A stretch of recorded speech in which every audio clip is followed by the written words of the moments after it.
Chers amis, je tenais à vous souhaiter un très chaleureux Shabbat Shalom depuis Yerushalayim, Ira Kodesh. Nous sommes la veille de Parashat Nitzavim.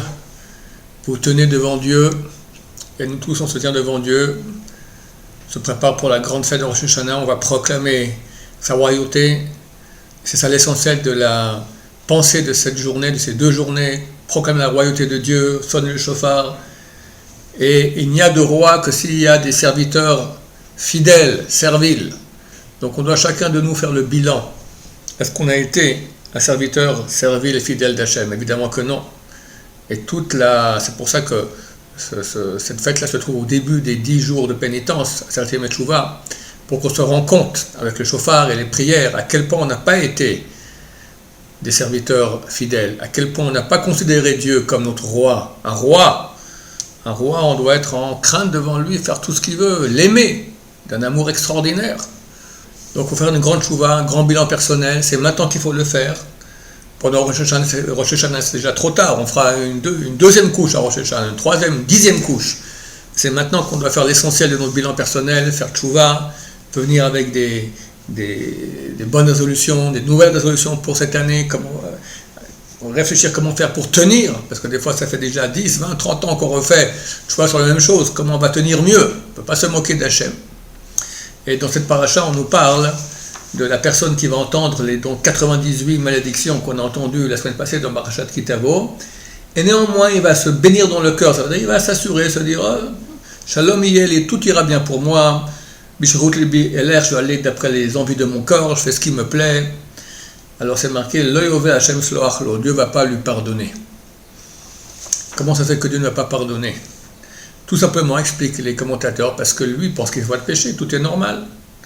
Donc il est certain que nous tous faisons des péchés nombreux, on ne se rend même pas compte. Pour nous, il n'y a pas de problème, c'est normal. C'est pour ça qu'il est important maintenant de faire ce bilan personnel, voir, lire beaucoup de Moussar. J'avais lu il y a quelques années, ils ont sorti un livre sur Rav Steinman. Il a demandé à son shamash, la personne qui est proche de lui, dit moi ça va, toi tu te sens prêt pour les fêtes, tout ça. Il dit oui, bon, Baruch Hashem, ça va. Il dit moi je ne sais pas par où commencer. Le grand de la génération, qui était un tzaddik parfait, il mangeait rien, il mangeait que de la bouillie toute la journée, d'accord, il étudiait jour et nuit. Tzaddik, il ne sait pas par où commencer, tellement il voit qu'il a des problèmes. Donc c'est clair qu'il y a des problèmes. Et celui qui pense qu'il n'y a pas de problème, il ne fera pas de tchouva, et Dieu ne va pas lui pardonner, à Dieu ne plaise. Donc chers amis, profitons maintenant de ces jours-là pour faire le bilan, c'est la dernière ligne droite. On espère que ma chère vient très bientôt, là ça sera vraiment fini pour toujours. Donc c'est vraiment une double raison de faire une grande tchouva. Et je vous rappelle qu'il y a 3 choses qui font passer le mauvais décret: la tchouva, la prière et la tzedaka.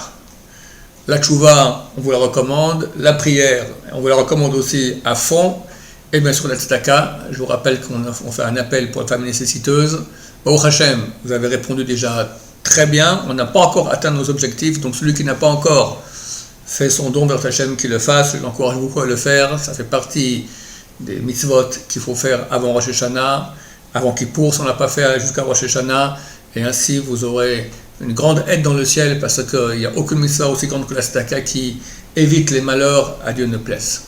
Il ne me reste plus qu'à vous souhaiter un Shabbat Shalom, plein de tchouva, plein de joie. Il faut faire tchouva dans la joie, Baruch Hashem, quel bonheur de pouvoir reconnaître ses péchés, prendre sur soi d'arrêter, et on sait que Dieu nous pardonne à ce moment-là. C'est une sorte de tristesse mélangée à une grande joie, parce que par cette tristesse qu'on a d'avoir péché, on acquiert une très très grande proximité d'Hachem. Je vous souhaite à tous donc un Shabbat Shalom, plein de bonheur, plein de tchouva, plein de présence divine dans vos maisons. Shabbat Shalom Vurach, Amen va Amen. PS, je me rappelle aussi de vous rappeler, ceux qui n'ont pas encore fait le Prousboul, faites-le vite, parce que dès que Rosh Hashanah rentre, le soleil se couche le dimanche soir, c'est déjà trop tard.